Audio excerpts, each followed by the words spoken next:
समारंभां शंकराचार्य मध्यमाम् अस्मदाचार्य पर्यन्तां वन्दे गुरु परंपरां। वाक्यकारं वररुचिं भाष्यकारं पतंजलिं पाणिनिं सूत्रकारं च प्रणतोऽस्मि मुनित्रयम्। मित्राणि नमो नमः। आइए, आपका स्वागत है आज की इस कक्षा के अंतर्गत। आज हम पढ़ रहे हैं अव्ययीभाव समास के इस दूसरे वीडियो को, जहां पर आज हम पढ़ने वाले हैं विभक्ति के अर्थ में अव्ययीभाव समास का विधान जहां किया गया है उनके कुछ स्थल को यहाँ पढ़ने वाले हैं। तो चलिए प्रारंभ करते हैं। आप जैसा कि यहाँ अपने स्क्रीन पर देख पा रहे हैं, यहाँ पर अव्ययीभावश्च सूत्र यह प्रदर्शित किया है, वरदराजाचार्य जी ने इस स्थल पर दिया है। तो यह अव्ययीभावश्च सूत्र दूसरी बार पढ़ा गया है। एक बार तो यह अव्यय प्रकरण में पढ़ा गया और एक बार अब ये यहाँ पढ़ा जा रहा है। पर मित्रों, ये सूत्र की सकल सूरत एक जैसी है, लेकिन ये सूत्र अष्टाध्यायी में दो अलग अलग जगह पढ़ा गया। सकल सूरत एक जैसी है, एक जैसा है, लेकिन अर्थ अलग अलग है।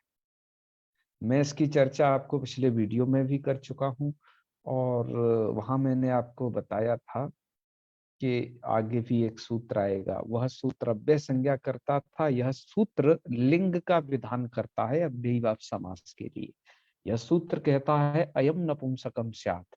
अव्ययीभाव समास युक्त जो पद होते हैं वो नपुंसक लिंग वाले होते हैं।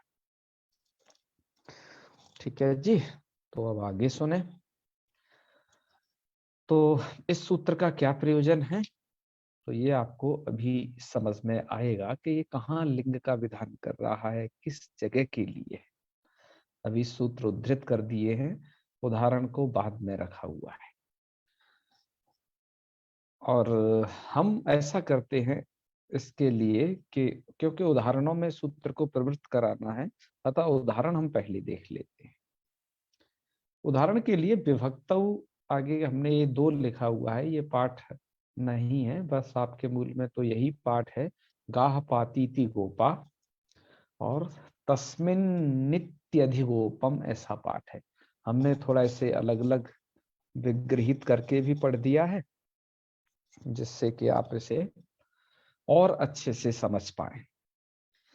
आइए, इन्हें रूप बनाना अधिगोपम है, लेकिन यहाँ प्रस्तुत कर रहे हैं, पहले ये गोपाह बना रहे हैं कि गाह पातीति गोपाह। गाह अर्थात जो गायों की पाती रक्षा करता है, तो उसे हम कहेंगे गोपाह। फिर आगे मूलकार ने लिखा है तस्मिन। पहले गोपा बना लिया, उसके बाद लिख रहे हैं तस्मिन। तस्मिन इति, दरअसल ये तस्मिन इति करके विग्रह प्रदर्शन करना चाहते हैं अधिगोपम का। तो तस्मिन नीति, इसका भाव आप ये समझिएगा गोपी इति, क्योंकि गोपा शब्द का सप्तमी विभक्ति में विश्वपा शब्द की तरह रूप चला लीजिएगा। सप्तमी विभक्ति में बनेगा, जैसे विश्वपा का विश्वपी बनता है, ऐसे ही गोपा का गोपी बनता है। वहां की प्रक्रिया स्मरण कर लीजिएगा, अजंत में हम पढ़ा चुके हैं आपको आतो धातु इस सूत्र को, जो आकार धातु का लोप कर देता है। ठीक है, यानी कि वो आकार का लोप कर पाता है, तो विभक्ति संयोजन होकर के वो वहां विश्वपी बनता है, यहाँ सप्तमी में बनेगा गोपी। तो गोपी इति अधिगोपम, ये रूप है। ठीक है विजय जी, अब इससे आगे समझिएगा, आज और भी कुछ बातें यहाँ बताएंगे। तो आगे बढ़ते हैं। विजय जी, आवाज तो आ रही होगी ना आपको क्लियर? यदि आवाज आवाज जी में, गुरु। हाँ, यदि आवाज में कहीं सही। फंसाव हो तो बताना। ठीक है, चलिए। जी गुरु। जी गुरु। तो विग्रह के लिए तस्मिन् नीति, इससे ही मूल कारण ने दरअसल विग्रह प्रदर्शित कर दिया है। हमने उसे अधिक स्पष्टीकरण के लिए गोपी इति ऐसा करके अधिगोपम का लौकिक विग्रह प्रदर्शित किया है। मित्रों, मैंने आपको समास करने के 10 स्टेप बता रखे हैं, उन्हें हर समास में फॉलो करिएगा और उस वह स्टेप करने से आप समास की प्रक्रिया कहीं पर भी कर पाओगे। पर जैसे ही आप तत्पुरुष समास पढ़ लीजिए, बहुब्रीहि पढ़ लीजिए, फिर आप काव्यों में या अन्य सुभाषितम इत्यादि में कहीं क्या समास है ये कैसे समझ पाओगे मित्रों, इसकी एक ट्रिक है कुछ, उनको भी हम प्रदर्शित करेंगे। पर पहले आप कुछ पढ़ लीजिए, ऐसी कुछ ट्रिक आपको बीच में भी बताएंगे और थोड़ा आप पढ़ और लेंगे तो वो ट्रिक आप समझ जाएंगे। ठीक है। अतः हमने लौकिक विग्रह करते वक्त इसको प्रक्रिया प्रारंभ की कि गोपी यह विग्रह रहेगा। आप यहाँ पर गोपी इति ऐसा भी कहीं कहीं पुस्तकों में विग्रह दिया है, तो गोपी सप्तम यंत्र से विग्रह है। यहाँ पर विभक्तौ टू का अर्थ जो ये लिखा है ना, विभक्तौ दो, क्योंकि विभक्ति अर्थ का एक उदाहरण अधिहरी आप पढ़ चुके हो। विभक्ति अर्थ का द्वितीय उदाहरण वरदराजाचार्य जी प्रस्तुत कर रहे हैं। अब ये वरदराजाचार्य जी क्यों इतनी कृपा कर रहे हैं, ये तो मुश्किल से उदाहरण कम देते हैं। तो वो इसलिए कर रहे हैं कि दोनों उदाहरणों में थोड़ा फर्क है। पहला वाला जो उदाहरण आपने पढ़ा अधिहरि, वह इकारांत था। यहां पर आप पढ़ रहे हो गोपा शब्द से गोपी अति गोपम जो आप बनाओगे ये अदंत है। ठीक है, ये अकारांत है। तो यदि अव्ययी भाव समास वाला कोई शब्द, ध्यान देंगे इस बात को, प्लीज ध्यान दें, यदि अव्ययी भाव समास वाला कोई शब्द अकारांत होता है तो रूप जो चलते हैं उसकी प्रक्रिया थोड़ा दूसरे तरह की है, और यदि वो अकारांत भिन्न होता है तो उसकी प्रक्रिया कुछ दूसरे तरह की होती है। अकारांत से भिन्न आपने इकारांत में पढ़ लिया था कि वहां पर तो अव्ययदाप सुपा करके विभक्ति का लुक हो जाता है, विभक्ति दर्शन होते ही नहीं है, वह अव्यय संज्ञक है। ठीक है। लेकिन यदि अव्ययी भाव शब्द अकारांत है तो उसके साथ घटती हैं घटनाएं, और वो घटनाएं हैं आपके यही नाभ्य भावा दतुम तो पंचम्या और तृतीया सप्तमी और बहुलम, ये दो सूत्रों की घटनाएं घटती हैं। तो अब आप इसका अलौकिक विग्रह भी कर लीजिए। अलौकिक विग्रह करने के लिए गोपांगी, गोपी का गोपांगी, और उसी अधिकरण अर्थ को कहने के लिए अधि शब्द को, अधि को भी लगा दिया जाता। ठीक है। तो स्थिति हो जाएगी जैसे आपने हरऊ इति अधिहरि वहां पर किया था, इसी तरीके से आपने सप्तमी इस अधिकरण का द्योतक जो हरि है वो अधि है उसको यहाँ लगा लिया, तो गोपाग्नि अधि यह स्थिति हो जाएगी। इसके बाद क्या करें आप, इसके बाद समास, आप समास करेंगे किस सूत्र द्वारा, अव्यम विभक्ति समीप समृद्धि सूत्र द्वारा विभक्ति अर्थ में समास आप विधान करेंगे। तो आपने यहाँ पर समास कर लिया। समास संज्ञा होने के कारण क्या होगा, समासत्वात् प्रातिपदिक संज्ञा हो जाएगी। कितने हिस्सा की समासत्वात् प्रातिपदिक संज्ञा है आपको करनी है, गोपाग्नि अधि इतने की। प्रातिपदिक संज्ञा करने के बाद विभक्ति लोपह कर लेंगे, जो बेचारी एक विभक्ति थी ये डिलीट कर लीजिएगा, तो गोपा अधि ऐसी स्थिति बनेगी, विभक्ति लोपा। तो ये कंडीशन हमने यहाँ लिख दी है कि गोपा अधि ये स्थिति बनेगी। अब क्या करें, इसके बाद आप उपसर्जन संज्ञा करें और पूर्व प्रयोग करें। उपसर्जन संज्ञा और पूर्व प्रयोग। उपसर्जन संज्ञा किसकी होगी, उपसर्जन संज्ञा यहाँ पर प्रथमा निर्दिष्टम समास उपसर्जनम, इस सूत्र के द्वारा अधि की उपसर्जन संज्ञा होगी, जैसे आपकी हुई है अधिहरि में। क्योंकि समास विधायक शास्त्र में प्रथमा विभक्ति से निर्दिष्ट है अव्यम यह पद, क्योंकि इसी सूत्र द्वारा यहाँ समास हुआ है, और उसके द्वारा लक्ष्य में जिसका बोध हो रहा है ऐसा अव्यय है अधि। अतः यह जो गोपा और अधि में से अधि है अव्यय, तो इसकी उपसर्जन संज्ञा होती है और उपसर्जनम पूर्वम से पूर्व प्रयोग होकर के आपका रूप बन जाता है अधिगोपा। और एक बात और आपको बता दें, यहाँ पर मैंने विभिन्न टीकाओं में दो तरीका की प्रक्रिया देखी है, आप भी से कभी गौर करिएगा, ठीक है। पढ़ते वक्त मैंने चूंकि ऐसा देखा है, या दो तरीके की प्रक्रिया है। कुछ आचार्य, एक तो यह तरीका है इसके साधनिका का, एक हालांकि इसकी चर्चा हमने पिछले वीडियो में भी की थी कि दो तरीके होते हैं। एक तो ये तरीका है कि आप पहले समास करते हैं और समासत्वात् प्रातिपदिक संज्ञा विभक्ति का लोप करते हैं, ये प्रक्रिया। और दूसरी डिफरेंट प्रक्रिया थोड़ा इससे क्या होता है, समास करते ही, ध्यान दीजिए, समास करते ही उपसर्जन संज्ञा कर लेंगे वो, कितने हिस्से की, गोपांगी अधि। यहां समास करते ही यहां पर उपसर्जन संज्ञा कर लेंगे और पूर्व प्रयोग कर लेंगे, तो अधिगोपांगी, मतलब इसको इधर कर लेंगे घुमा के, अधिगोपांगी। ऐसा करने के बाद वो वहां पर प्रातिपदिक संज्ञा और विभक्ति लोप करते हैं, ठीक है। ये दो तरीके की प्रक्रिया है।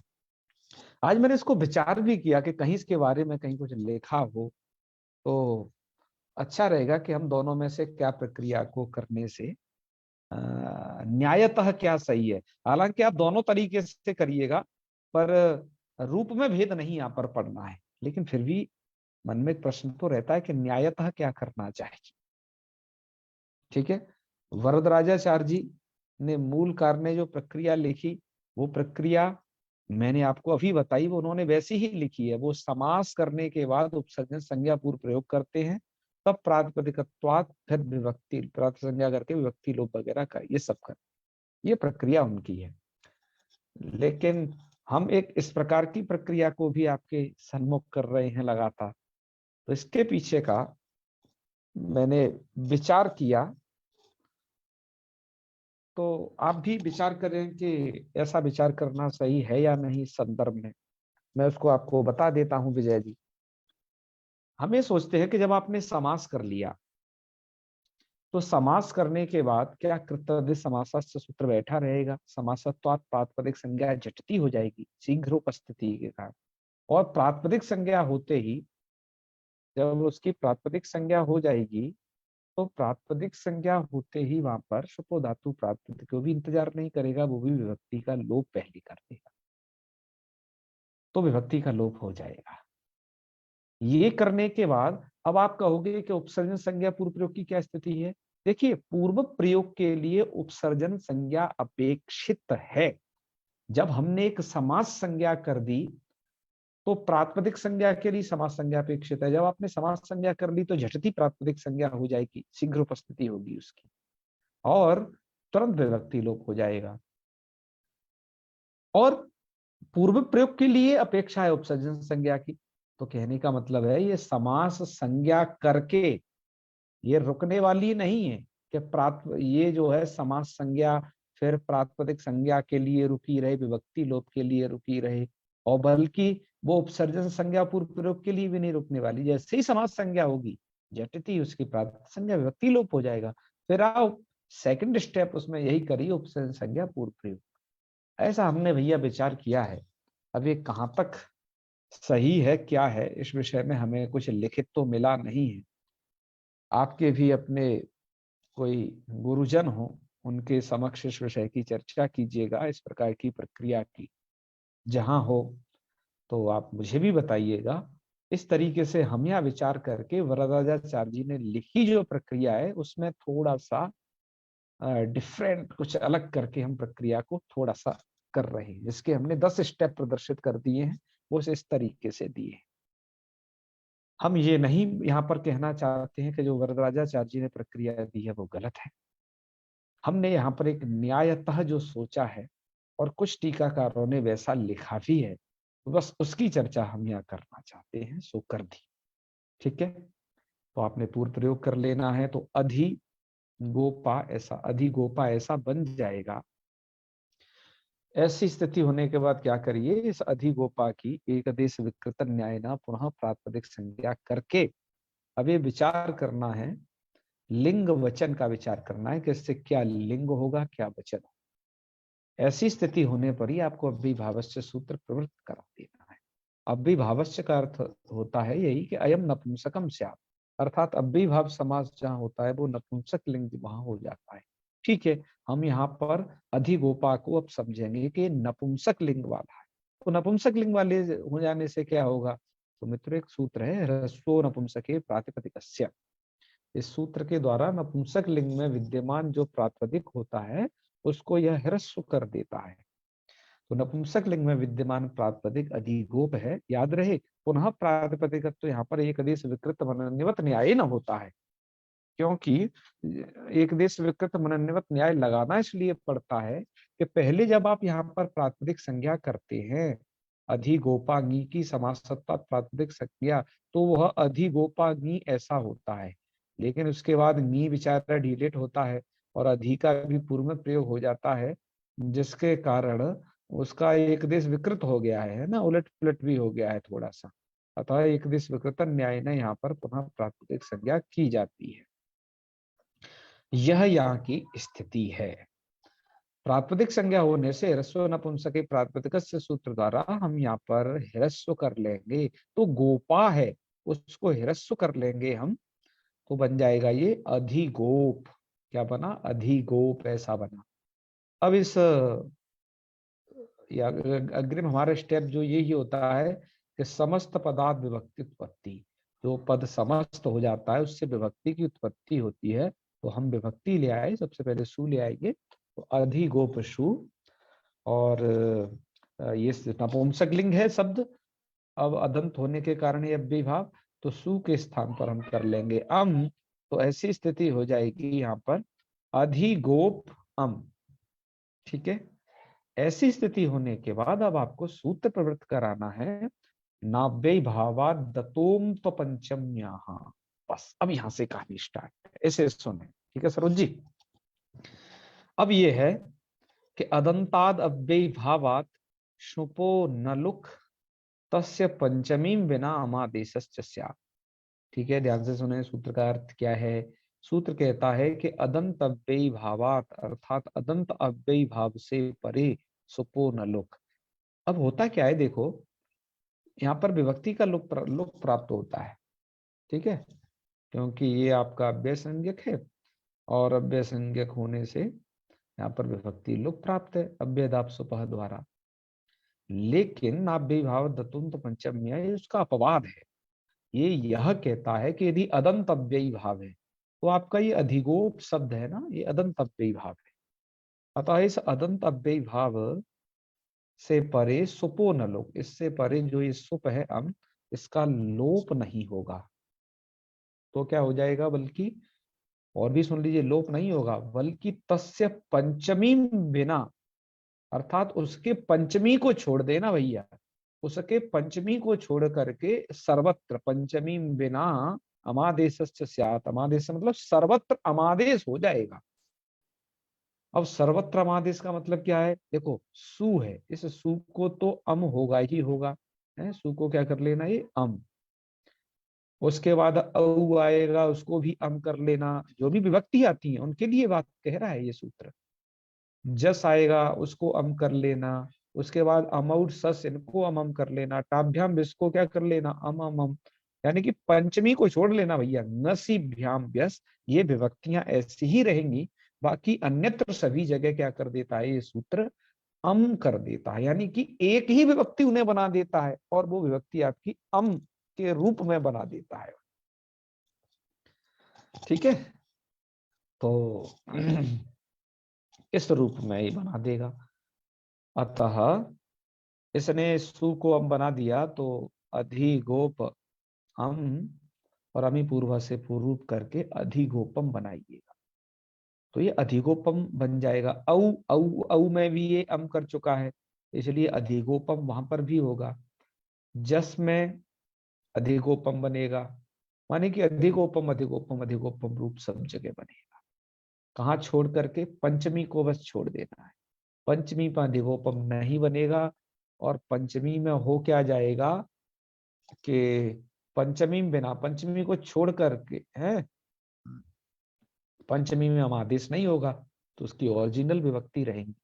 तो अधिगोप शब्द है अदंत, पंचमी में आप इसे ज्ञान शब्द की तरह अधिगोपात अधिगोपात अधिगोपाभ्याम अधिगोपेभ्याम ऐसा बना लीजिएगा। लेकिन अभी रुकिए, अभी बात अधूरी रह गई कुछ। अतः यह सूत्र भी आचार्य द्वारा आरंभ किया गया कि तृतीया सप्तमी और बहुलम, जो अम भाव अदंत अव्यय भाव, जो अम भाव पूरे अदंत अव्यय भाव से परे, ठीक है, जहां पर सुप का लुक तो नहीं होता है, ये तो है ही बात, लेकिन पंचमी बिना अमादेश, पंचमी को छोड़ करके जो सर्वत्र अमादेश होता था, उसी अमादेश को तृतीया और सप्तमी में, ध्यान दें, दो विभक्तियों में, तृतीया एंड सप्तमी विभक्ति। तृतीया का मतलब क्या होता है? टाभ्याम भिस इति तृतीया। सप्तमी का मतलब नी नी ओस ओस सुप। ये तीन विभक्तियां इधर और तृतीया की तीन विभक्तियां उधर। इन जगह पर जो अम भाव होता है वो वैकल्पिक होता है, अर्थात हम वहां पर विकल्प से अम भाव करेंगे। एक बार तो अम करेंगे हर एक विभक्ति के स्थान पर, टाभ्याम भिस को एक बार अम, तो एक बार अधिगोपम अधिगोपम अधिगोपम ऐसा रूप होगा, और दूसरी बार जो है ज्ञान शब्द की तरह, जैसे ज्ञानेन ऐसी अधिगोपेन अधिगोपाभ्याम अधिगोपई ऐसा रहेगा। और सप्तमी में भी एक बार अम हो करके अधिगोपम अधिगोपम अधिगोपम, और एक पक्ष में आपका नी उस वाली विभक्तियां लगने से जैसे रूप होते हैं अधिगोपे अधिगोपयो अधिगोपेशु, इस तरीके से यहाँ के रूप चलेंगे। सूत्रार्थ से आप समझ गए होंगे कि अदंताद अव्ययी भावात तृतीया सप्तम्योर बहुलम अम भावा, ये अम बहुलता से होता है मित्रों। यहाँ विकल्प शब्द प्रयोग नहीं किया गया आचार्य द्वारा, बल्कि बहुलम प्रयोग किया गया है। विकल्प से होता है वह एक विकल्प नहीं है, यहाँ ये बहुलता से है। बहुलता से के कारण बहुलक चार प्रकार का होता है, कुचित प्रवृत्ति, कुचित प्रवृत्ति, कुचित विभाषा, कुचित अन्यदेवा, विधेर विधानम बहुधा समीक्षा चतुर्विधम बाहुलकम वदंती। तो ये बाहुलक तो कई प्रकार का है। तो बहुलता से इसलिए किया जा रहा है कि कहीं कहीं किन्हीं शब्दों से यह जो अम है वो किन्हीं किन्हीं विभक्तियों में विकल्प नहीं होता, कहीं कहीं नित्य भी हो सकता है। जैसे सुमद्रम आगे आप पढ़ोगे, वहां की सप्तमी में बहुल अर्थात मतलब वहां पर सप्तमी में विकल्प से नहीं है, वहां पर नित्य अम भाव है। अतः पाणिनि जी बहुलम पद का प्रयोग करते हैं। बहुलम से वो एक साथ कई सारी समस्याओं का समाधान कर सकते हैं। पाणिनि जी के पास जो बहुलम है वो ब्रह्मास्त्र है, ये मान लीजिएगा। तो ये आपके बहुलता से अम्भाव होकर के यहाँ पर ये रूप भी प्रस्तुत किए हैं सप्तमी के अधिगोपम, अधि अधि एक तो अधिगोपम ये दे दिया उधर, एक रूप तो ये बनेगा हर जगह, और एक एक रूप तृतीया में अधिगोपेन अधिगोपे ऐसा रूप दिया है। ये सप्तमी का रूप है अधिगोपे, और अधिगोपेन ये तृतीया विभक्ति का रूप है। अब हम इसकी संपूर्ण रूपावली भी देख लेते हैं, लेकिन पहले रूपावली देख लें, लेकिन को आपको बाद में बताएंगे। लेकिन की भी यहाँ बड़ी कहानी है आज। तो ये अधिगोप शब्द के रूप कुछ इस तरीके से रहेंगे। ये अदंत शब्द है, तो इसके रूपों की श्रृंखला ऐसे रहेगी। प्रथमा में अधिगोपम, द्वितीय द्विवचन में और बहुवचन में भी अधिगोपम, और संबोधन वगैरह सब अधिगोपम अधिगोपम है। द्वितीया में भी अधिगोपम अधिगोपम अधिगोपम है। तृतीया में आपको वैकल्पिक व्यवस्था, एक बार अधिगोपम एक बार अधिगोपे, अधिगोपम अधिगोपाभ्याम अधिगोपम अधिगोपई। चतुर्थी में अधिगोपम अधिगोपम अधिगोपम। पंचमी में अधिगोपात अधिगोपात। यहाँ पर बिल्कुल भी अम्भाव नहीं है, है ना, क्योंकि नाभ्य भाव दतुंत पंचम्या ने यही कहा, पंचमी विहाय, पंचमी को छोड़ करके हमादेश होता है सर्वत्र। और तृतीया सप्तमी और बहुलम के कारण देखो, तृतीया सप्तमी में बहुलता से दिख रहा है गृह सूत्र द्वारा। पंचमी का तो आपका अधिगोपाद, अधिगोपाद, अधिगोपाभ्याम, अधिगोपेभ्य। षष्ठी में अधिगोपम, अधिगोपम, अधिगोपम। सप्तमी में अधिगोपम और अधिगोपे, और फिर अधिगोपम, अधिगोपयो, फिर अधिगोपम, अधिगोपेश। इस तरीके से इनके रूप भी चलेंगे। अब आप भैया यहाँ पर ये मत समझिएगा, करे अव्ययी भाव समास में पठित शब्द तो अव्यय होते हैं, तो आपने रूप कैसे चला दिए? मित्रों, अव्ययी भाव समास में पठित शब्द अव्यय होते हैं, लेकिन यदि वो अदंत नहीं है तो वो अव्यय होते हैं। यदि कोई शब्द अदंत है तब तो उसके रूप चलेंगे, लेकिन चलेंगे कैसे? प्रायः तरीका यही है जो आपने देख लिया। ठीक है, और हम रूपों को आपको कुछ उपकृष्ण शब्द में भी स्मरण कराएंगे। आइए मूल पर वापस से चलते हैं। तो मित्रों, हम थे यहां और हमने ये अधिगोपम शब्द की पूरी प्रक्रिया को देखा था और संपूर्ण रूप भी देखे थे। ठीक है मित्रों, यहाँ पर मैंने एक ये कुछ नोट सा लिखा है, एक टिप्पणी डाल करके वन का है कि चेन्नई संस्करणे और भैमी व्याख्याने छात्र पाठवेदो दृश्यते। मित्रों, यहाँ कुछ दिखता है पाठवेद। कहाँ हमें कुछ चेन्नई संस्करण में पाठवेद मिला और भैमी व्याख्या में वो पाठवेद मिला, और भैमी व्याख्याकार ने तो बाकायदा इस प्रकार के पाठ की चर्चा की।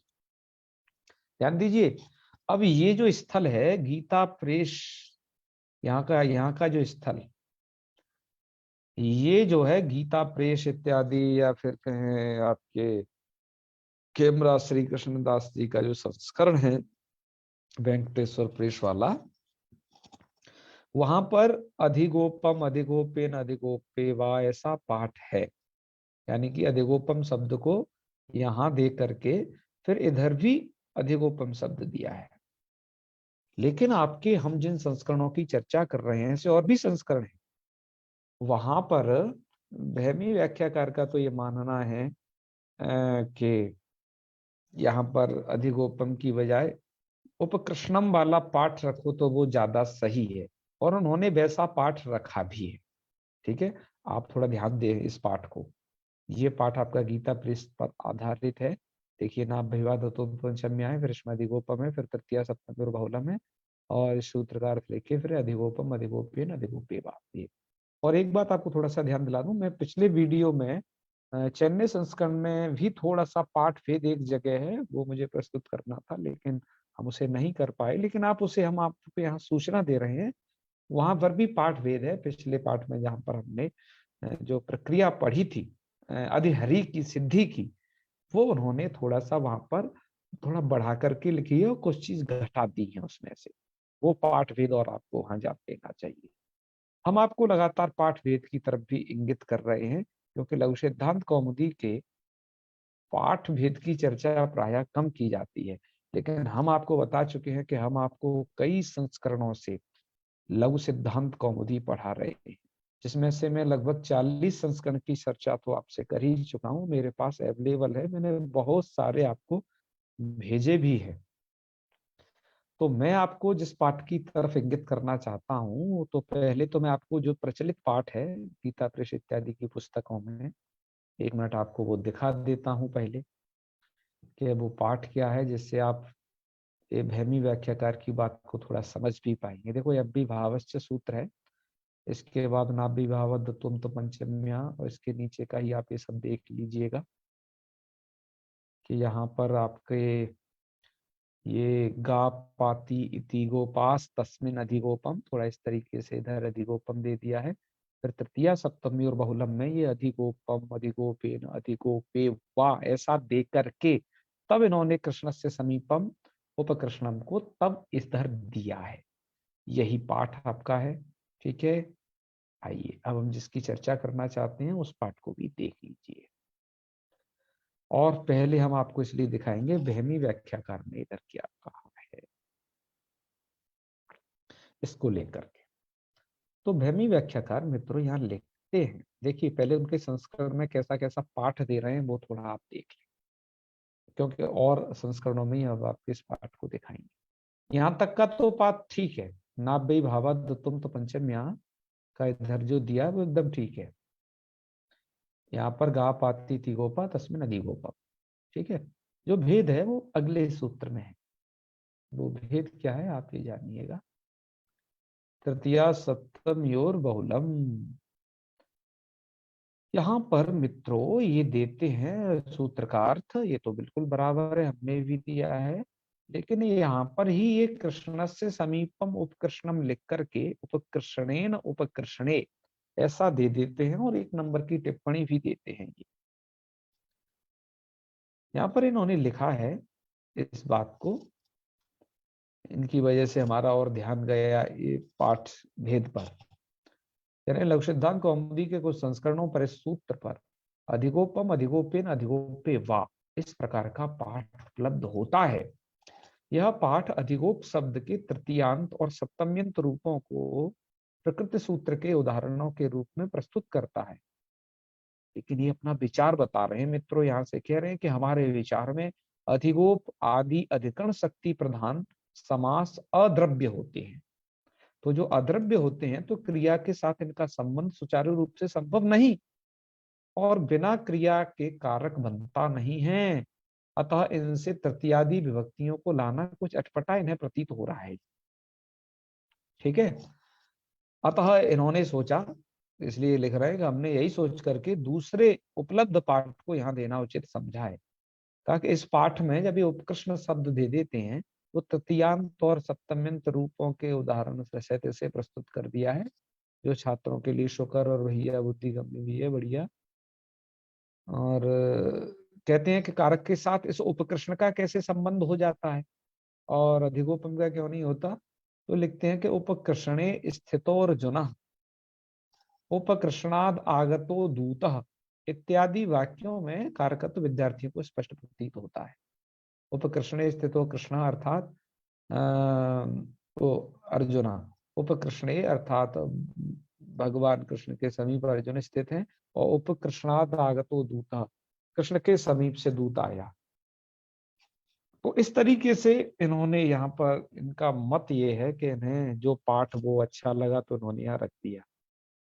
हमारी दृष्टि से तो ये है, ये तो कह रहे हैं टपटा प्रतीत तो होता है, माने गलत तो नहीं कह रहे हैं, लेकिन हमारी दृष्टि से तो ये है कि पाठ आप कोई से भी रख लें, ये भी वो भी दोनों ही संगत हो ही जाएंगे। ठीक है। अब इन्हें जो पाठ मिले जहां पर जैसे इन्होंने उदाहरण प्रस्तुत किए हैं, ये पाठ मिले, आइए वो पाठ क्या क्या है आपको पहले चेन्नई संस्करण भी दिखा देते हैं। दरअसल ये चेन्नई संस्करण में इधर पाठ है और हम कह ही नहीं कह रहे केवल चेन्नई संस्करण में, और संस्करणों में भी है ये पाठ। देखिए यहाँ पर ये अधिगोपम यहाँ तक दे करके, पर यहाँ थोड़ा ध्यान देना, ये नाभ्य भावादतुम तो पंचम्या के से पहले ही अधिगोपम बना दिया है। ध्यान दें थोड़ा सा यहाँ पर, इनके में थोड़ा पाठ वेद इस तरीके से है कि इन्होंने अव्यय भावश्च दिया एवं नपुंसकम स्यात् और गाह पाती थी गोपा तस्मिन अधिगोपम, ये इन्होंने अव्यय भावश्च में दे डाला है। बाकी अभी आपने जो संस्करण देखा था धैमी व्याख्याकार का, इन्होंने ना विवाद तुम पंचम्या में दे रखा था, इन्होंने पहले ही दे रखा है। तो पहले दे रखा है ये तो और भी बढ़िया किया है। ठीक है ना। हम्म। तो फिर नाभ्य भावा तुम तो पंचम यहाँ का अर्थ दिया। ठीक है। फिर तृतीय सप्तमी और बहुलम का अर्थ दे करके इन्होंने उसके उदाहरण के रूप में या दिगोपम वगैरह नहीं दे करके उपकृष्णम उपकृष्णेन ये पद दिए। तो अच्छी बात है ना।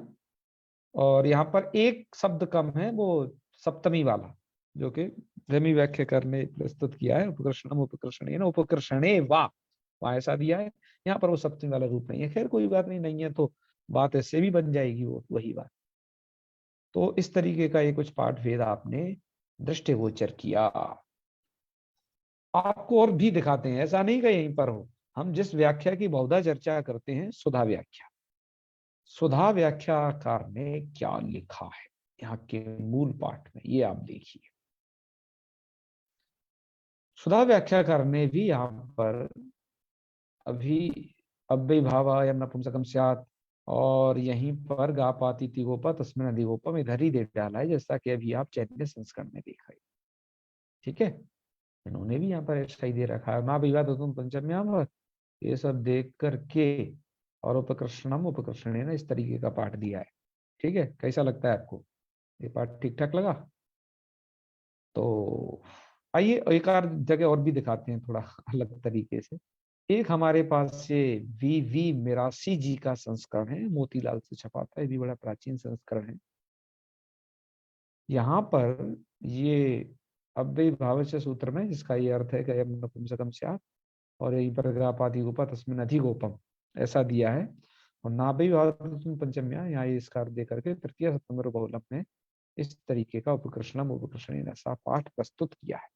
तो आप देख रहे हैं ना, थोड़े इनमें लगभग इस संस्करण में एक जैसा ही है। और गीता प्रेस वाला संस्करण आपने देखा, वो एक अलग तरीके का है और हमने आपको वो दिखा दिया।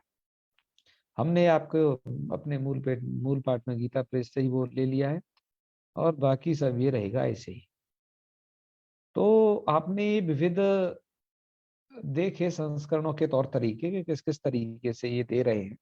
फिर हम यहाँ पर बहुत सारे संस्करण यदि आपको दिखाएंगे तो समय जाएगा, लेकिन मुख्य बात ये कहने का ये पाठांतर है। इस पाठांतर पर आपकी दृष्टि जाए, अतः हमने इसे प्रस्तुत किया।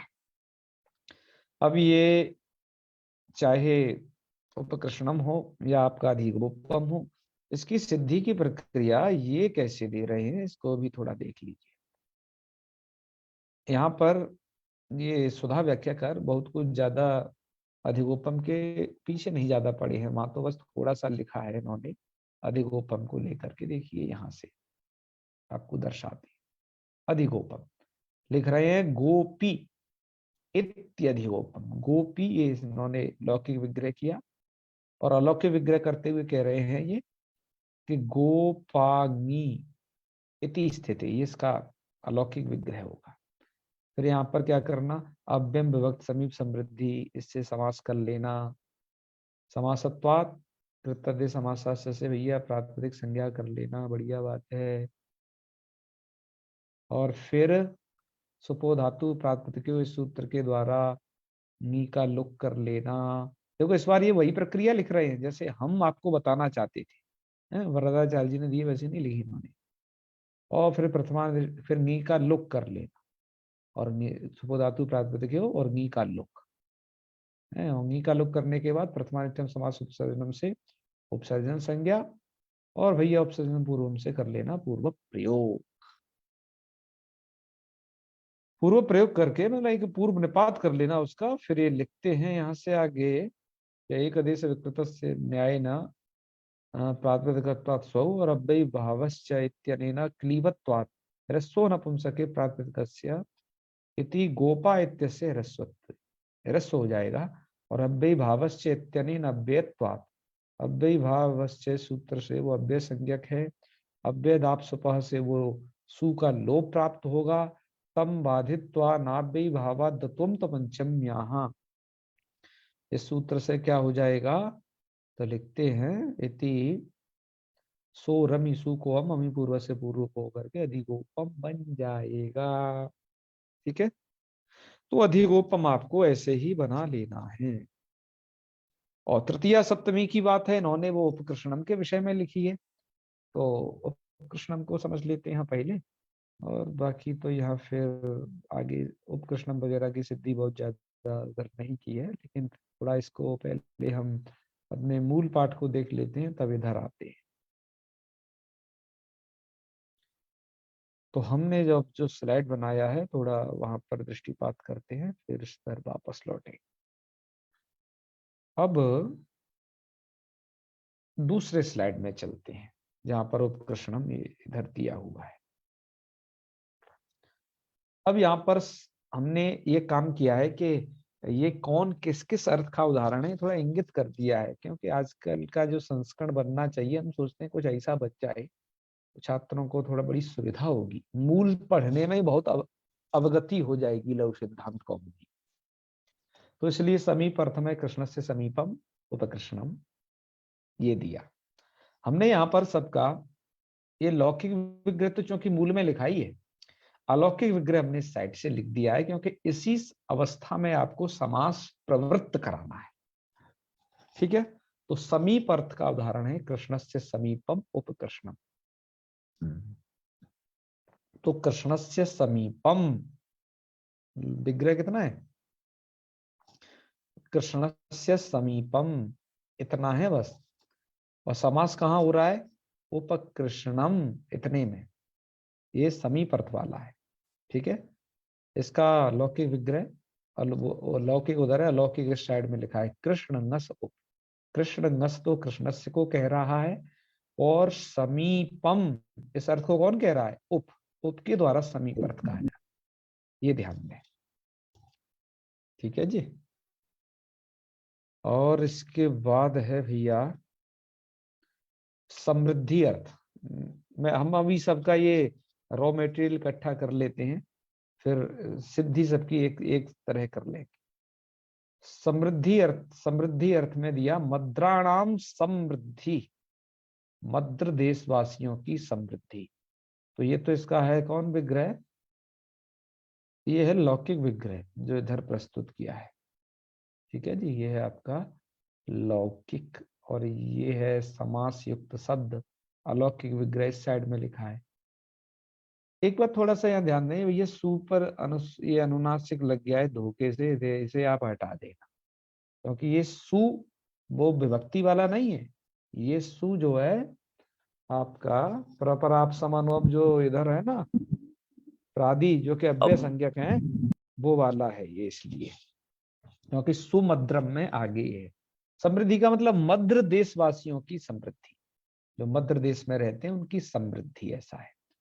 तो इस समृद्धि अर्थ को कौन कह रहा है यहाँ पर, सु, ये अव्यय समृद्धि अर्थ को कह रहा है। बाल मनोरमा कार के मत में यहाँ पर सुमद्रम की बजाय समद्रम ऐसा भी एक पाठांतर है। ठीक है, बाल मनोरमाकार ने, जो कि सिद्धांत कौमुदी के प्रसिद्ध टीकाकार हैं, उन्होंने यहाँ समद्रम ऐसा पाठ माना है। तब वहां पर आप क्या समझना, यहाँ पर समृद्धि अर्थ को ये सम नाम का ये अव्यय कहेगा, जो कि उपसर्ग संज्ञक भी है। ठीक है, जो कि आपका प्रादि है, तो ये तभी कहेगा। तो ठीक है, अलग अलग है, आप जान लीजिएगा, रूप वही बनना है। अब आ जाइए आगे अगले उदाहरण पर। व्यर्धि, व्यर्धि का मतलब है विगता रिद्धि, जिनकी रिद्धि नष्ट हो गई है, उसे कहेंगे हम व्यर्धि। ये व या और री और धी, और या के नीचे जब री जुड़ता है तो भैया उच्चारण में बड़ा काठिन्य होता है, तो ये बोलेंगे इसको व्यर्धि। यवना नाम व्यर्धि, अर्थात यवनों की व्यर्धि, अर्थात विगता रिद्धि। तो इस व्यर्धि अर्थ को कौन कह रहा है यहाँ पर, दुर। और यवना नाम का तो स्पष्ट है, तो यवन आम दुर, ये उसका अलौकिक विग्रह है। तो हम अभी तक ये प्रक्रिया कर रहे हैं मित्रों, सामर्थ्य तो है ही सब जगह, और अलौकिक विग्रह तक आप ले आइएगा सब, इतनी प्रक्रिया को हम कंप्लीट कर रहे हैं। ऐसे ही अर्थाभाव का उदाहरण है मक्षिकाणाम अभाव। देखिए अभाव, अभावी को हम यहाँ अर्थाभाव लिखे, और वज्राचार्य जी यही दे रहे हैं। तो अभाव अर्थ को यहाँ पर कह रहा है निर। तो मक्षिकाणाम अभाव रूप क्या बनेगा, निर्मक्षिकम। लौकिक के बाद अलौकिक विग्रह क्या है उसका, मक्षिका आम निर, ये है। तो आपने अभी तक सबका क्या कर लिया, अलौकिक विग्रह कर लिया। ठीक है, स्टेप यहां तक फॉलो कर लिया। और अब क्या कर दीजिएगा, सब जगह समास कर लीजिए कि सूत्र से अव्ययम विभक्ति समीप समृद्धि द्वारा समास कर दीजिए।